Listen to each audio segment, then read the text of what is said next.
আসসালামু আলাইকুম এভরিওয়ান। দেশের বাইরে যে যেখান থেকে আমার ভিডিও দেখছেন, আশা করব আল্লাহ তাআলার রহমতে সবাই ভালো আছেন। আমিও আলহামদুলিল্লাহ আমার পরিবার সবাইকে নিয়ে আমিও বেশ ভালো আছি।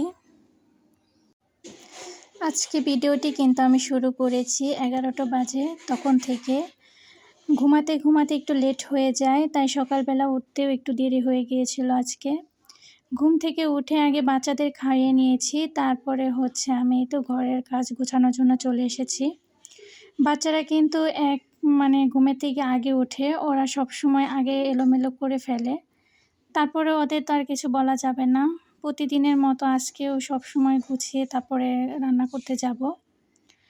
তো বাচ্চাদের তেমন কিছু বলা যায় না যে এত নোংরা করো কেন, অন্যের তো কষ্ট হয়, এটা তাদের বোঝানোও যাবে না, কিন্তু নিজের কাজ নিজের করতেই হবে।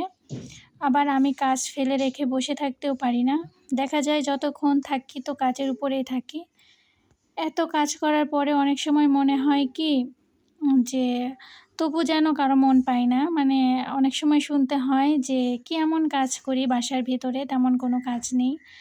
এই কথা শুনে অনেক বেশি খারাপ লাগে। তখন মনে হয় যে বলি যে তুমি একদিন বাসার কাজ করো, তাহলে বুঝতে পারবে আসলে বাসার ভিতরেও কিন্তু অনেক কাজ থাকে। বাচ্চাদেরও খাওয়ানোর সাথে সাথে রান্না বান্না, তারপরে দেখা যায় যে টুকিটাকি সংসারের কাজ থাকে, সব কিছুই করতে হয়। রোজা রেখে সব কিছু করাও কিন্তু অনেক কষ্ট আছে। তা আমি একটা রুম গুছিয়ে ফেলেছি, তারপরে আরেকটা রুমে চলে যাব। একটা রুম গুছানো হয়ে গেলে দেখা যায় যে আরেক রুমে গুছাতে আসলে অন্য রুমও ওরা এলোমেলো করে ফেলে, এরকম একটা অবস্থা। তো তবুও চেষ্টা করি একটু গুছিয়ে রাখার জন্য। গুছিয়ে রাখলে পরিবেশটাও ভালো লাগে, দেখতেও ভালো লাগে, মনটাও ভালো লাগে। তো সব কিছু গোছগাছ করে রুম মোছা দিয়ে তারপরে তো রান্না করতে চলে আসলাম। আজকে রান্না করব টমেটো দিয়ে ভর্তা বানাবো। এই ভর্তাটা আমার অনেক বেশি পছন্দ। রোজা রেখে একটু এই ভর্তা ভাত দিয়ে ভাত খেলে মনে হয় পেটটা ভরে যায় একদম।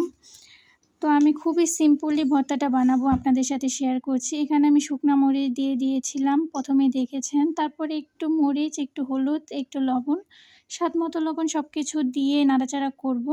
সেদ্ধ হওয়ার জন্য একটু ঢেকে দিয়েছিলাম, তারপরে পানি বের হয়ে আসলে আমি কিন্তু আর ঢেকে দিইনি। এটা খুবই সিম্পল একটা ভর্তা, কিন্তু খেতে কিন্তু অনেক বেশি মজা হয়। তারপরে আজকে ডিম ভুনা করব। যেহেতু বাসায় আমরা দুজন ডিম খাই, আর বাচ্চারা তো আর ডিম খাবে না, ওদের জন্য মাছ রান্না করব, তাই দুটাই রান্না করছি আর কি। আর এখন বাসায় একটু মানুষের চাপও কম, আমরা মানুষ মাত্র 4 জন এখন বর্তমানে বাসায়, তো তাই একদম কম করে সব কিছু রান্না করছি। তারপরে এখানে আমি মাছগুলো আলু দিয়েও রান্না করব, টমেটো আর আলু দিয়ে, তাই ভেজে নিয়েছি। এই তরকারিটাও কিন্তু অনেক বেশি মজা হয় খেতে। ভিডিওর মাঝখানে আপনাদের একটা বিশেষ অনুরোধ করব, প্লিজ ভিডিওটি যদি ভালো লেগে থাকে লাইক আর কমেন্ট করবেন। আপনাদের কমেন্ট আমাদের অনেক উৎসাহ দেয়। কথা বলতে কিন্তু আমার রান্নাও প্রায় শেষের দিকে। তো এই রান্নাটা খুবই সহজ, আর আজকে এই সিম্পলি রান্না করব। আবার দেখা যায় ইফতার বানাতে হবে। আমি ইফতারি ভিডিও করতে পারি না, তখন অনেক বেশি রান্নার চাপ থাকে, দেখা যায় একা হাতে সব কিছু করি, তো তাই সময় হয়ে ওঠে না। তো আজকের ভিডিওটি যদি আপনাদের ভালো লেগে থাকে অবশ্যই একটা লাইক করে যাবেন। সবার শুভকামনা করছি, ভালো থাকবেন, আল্লাহ হাফেজ।